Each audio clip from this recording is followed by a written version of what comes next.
Hey everybody, this is Abby from Realistic Kitchen and Gardens. Today is Thursday, it's May 7th. Doing great, good start.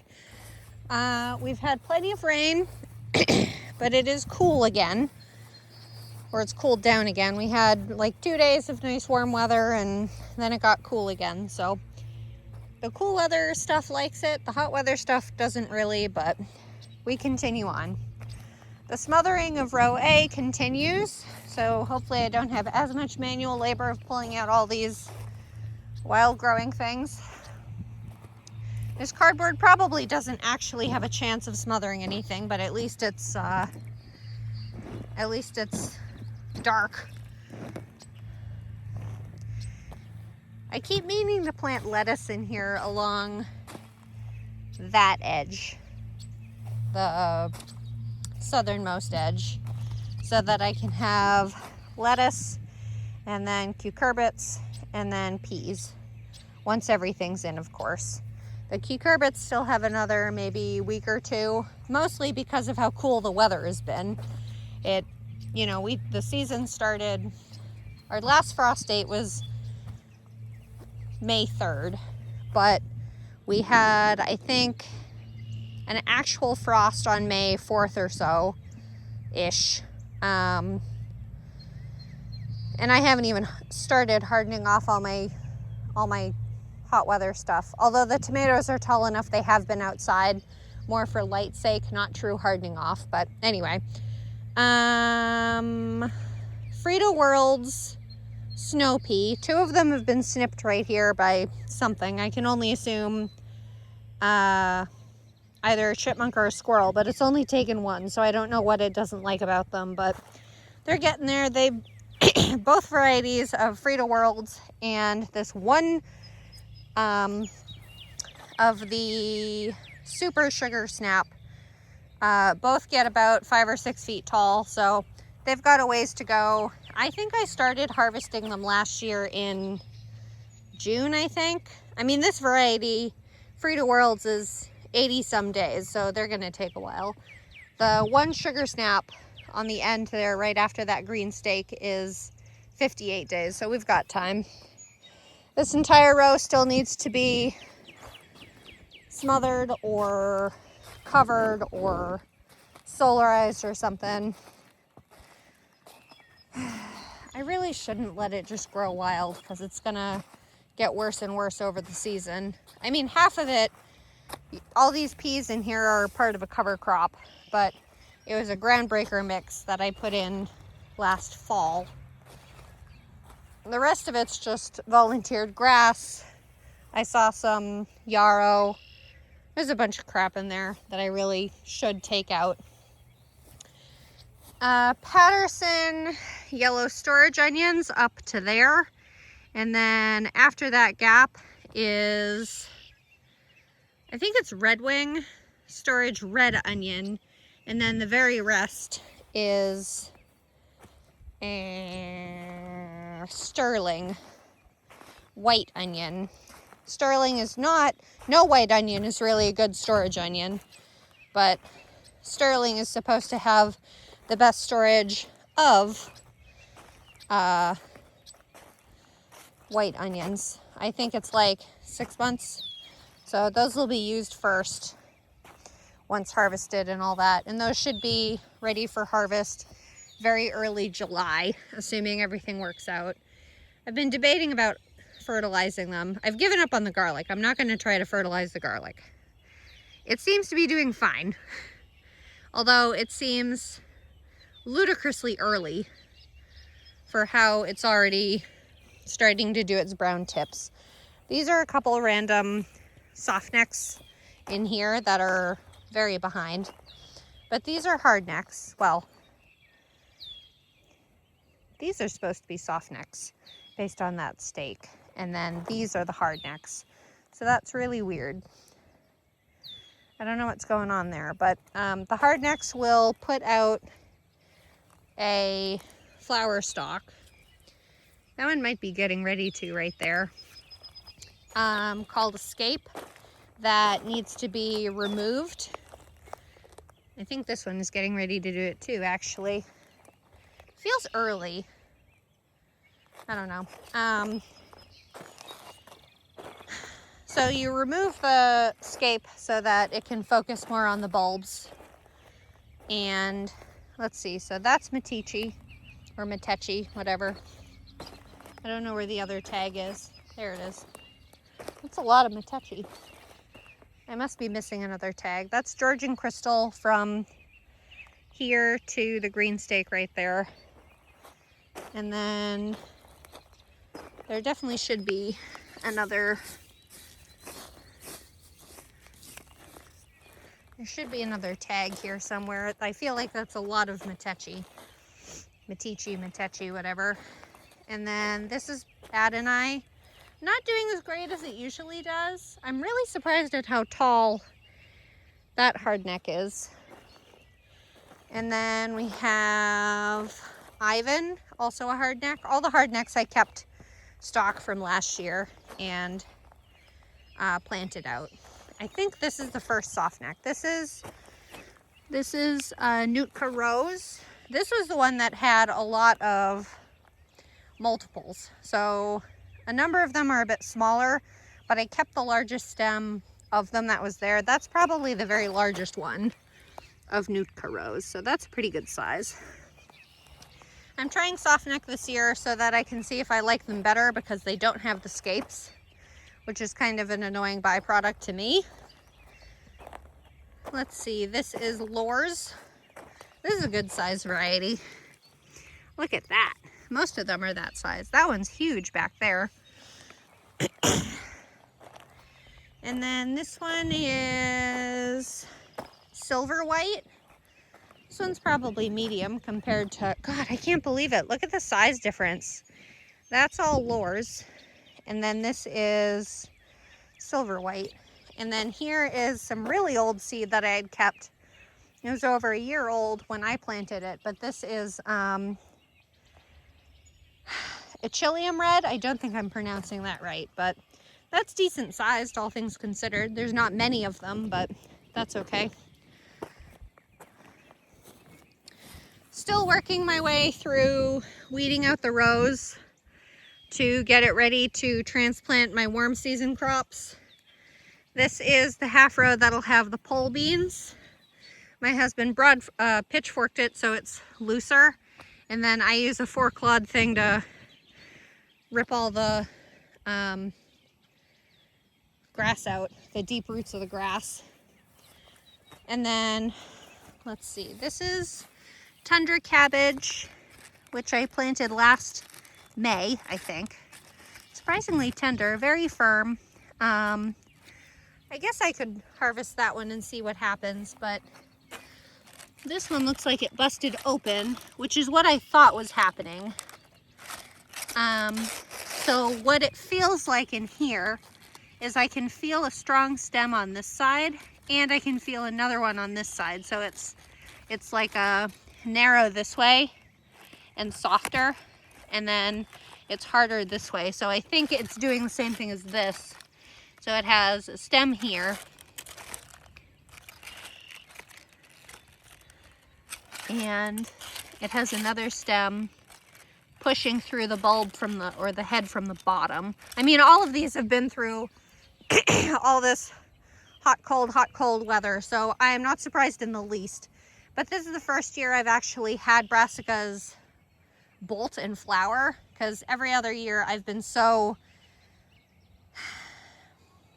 dedicated to them to keep them from flowering. So the combination of overwintering and the hot, cold, and being in the ground this whole time is definitely helping. But if you've never seen brassica flowers, this is what they look like.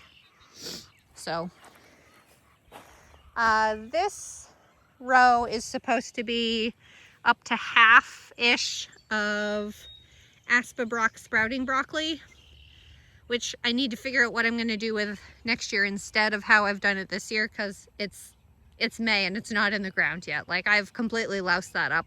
But the other half is going to be corn, sweet corn. So I'm trying to decide if I want to do darn near an entire row of corn, which I can use better than botched brassicas. So, here are my carrots, looking great. Need to be thinned out. The carrots I chaos sowed out early March. I think it was like March 4th or 5th or something. So what you really want is one carrot stem for every, I think, 4 inches, 6 inches. So like these two are too close. And it'll just either stunt the entire potential of the root, or they'll start twisting together because the roots bore downward, as most roots do. But this blend did way better. This is the Rainbow Blend carrots. I think it happens to be from Eden Seeds, but I think almost darn near every seller or every vendor sells them.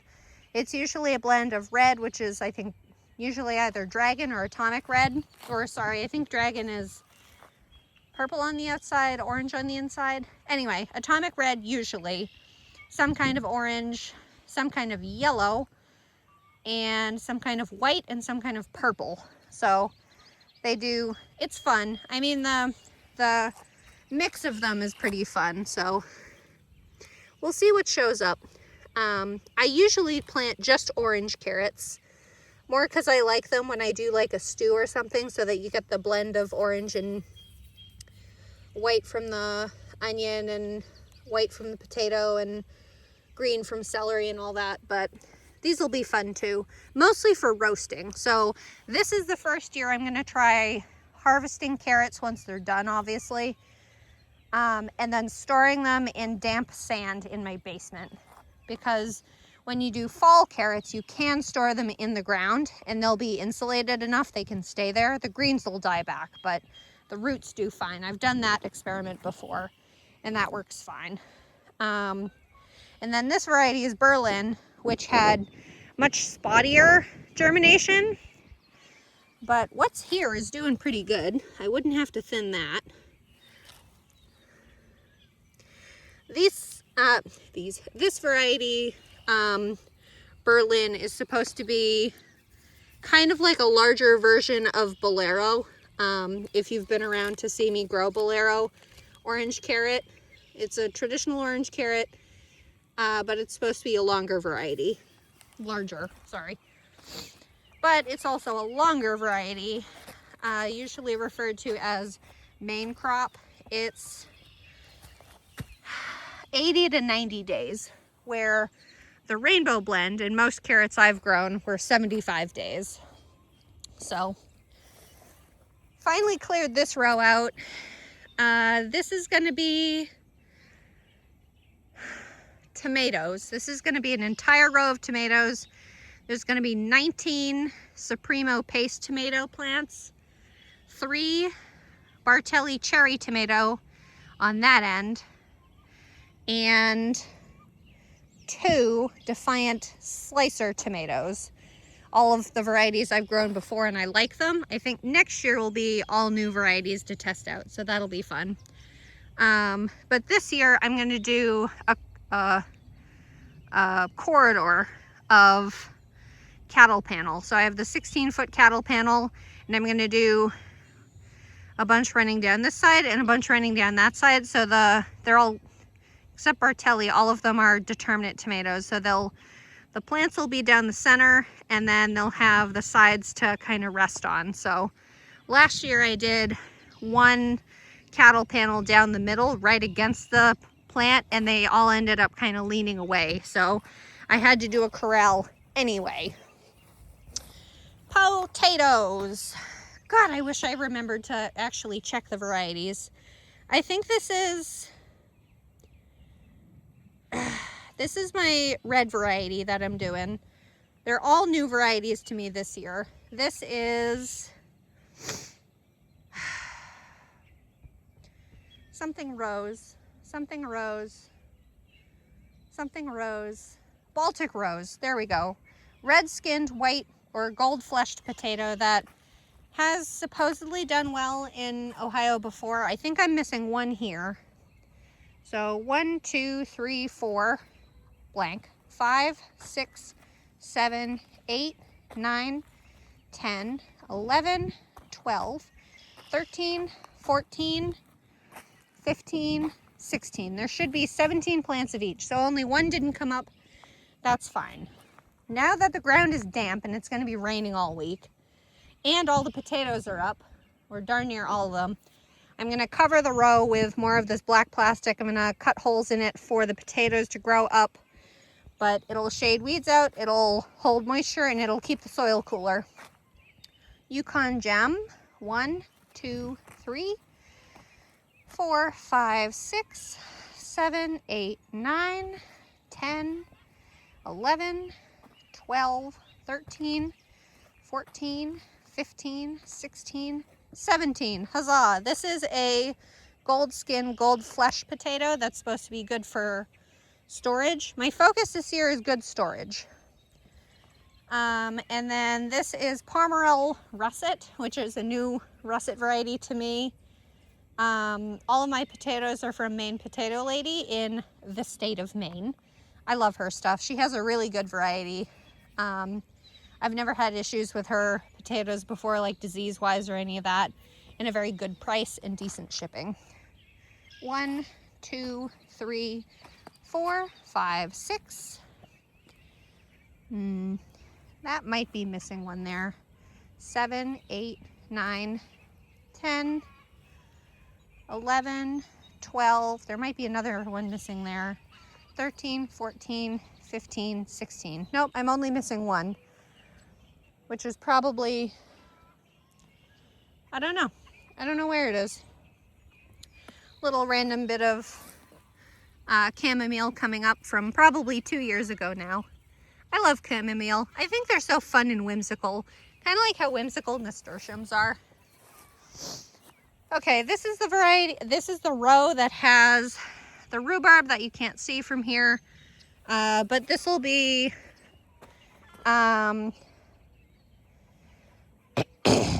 pumpkin on a stick, which is actually an eggplant variety, and then okra. I have 5 plants started. I think I aim to do 6, so we'll see. I'm doing both burgundy and orange jing. The orange jing is the seed I saved from a couple years ago, so that's pretty fun.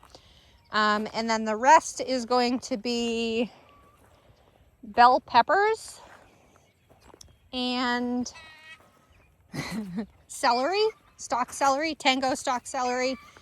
And then there's, of course, I bought 2 dahlia plants. I'm so excited. One of them is a dinner plate red, and one of them is a dinner plate pink. And then we have the rhubarb, and we have the one Flavorfest strawberry, which is not fruiting, but I can't say I care. I'm more interested in runners anyway, so I may trim those flowers off. I just don't think the flowers got pollinated, which is fine. It happens. There's nothing else around here to entice, pollinators, so I'm not surprised. And then this row is going to be 100% flowers. I'm still daddling the rye as usual. Ooh, there's a carrot that volunteered itself. Where have you been, friend? I haven't had carrots here since fall of 24. Gotta love it. There's some horse, what do they call that? Horse nettle? No, I don't know. It's spiky though. This is supposed to be Nigella. I don't know if I have any coming up. I don't know what Nigella seedlings look like. They're a new variety to me. I wonder if that's one, because I did two strings of seeds. So that might be one. Ooh, that might be another one too. So yeah, that might be a Nigella. Huzzah! That might be a Nigella too. Huzzah! This is the classic style blue Nigella. I know it comes in purple and white, but I'm doing blue because I'm doing a rainbow. That's fun. I need to get this frickin' ryegrass out. This is the remnants of the green manure cover crop that I planted last fall after the corn came out, because corn is a very heavy feeder. So I'm gonna have to figure out how to get this frickin' ryegrass out, because everything I've seen, you can either roll it, which didn't work, and I chopped it way down low to the ground with my weed whacker, which also didn't work. So, oh, I missed a hairy vetch that's climbing along and flowering. I love the color of hairy vetch flowers. So I guess I'm gonna have to either have my husband pitchfork and turn it so it doesn't get light or something, but bah humbug. So everything is started indoors from seed. The only things that'll be direct sown are a couple flowers, coreopsis, cosmos. The zinnias I started inside. The nasturtiums I started inside. Sunflowers will be direct sown as companions everywhere. Zucchini I always direct sow because it grows so bloody fast. Especially the variety I have is very fast. I think it's like 38 or 45 days or something from seed to fruit. So corn will be direct sown, and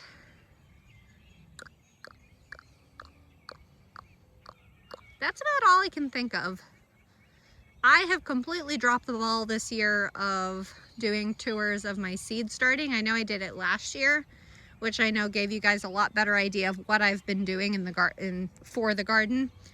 But I need to move my seed starting setup because it's directly under my son's room and I don't want to wake him up, because most of the time I get these things recorded while he's napping. So that's about it.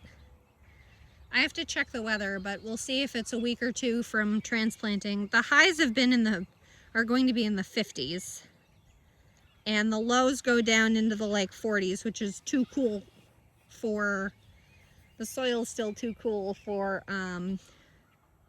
peppers, most of the hot season stuff. The hot season stuff will cringe and be very angry and sad. So anyway, that's about it. If you like this kind of stuff, please like, comment, and subscribe for more. And if you want to follow along on my Facebook page, Realistic Kitchen and Gardens, you can see more frequent shenanigans that I get myself into. Okay, thanks. Bye.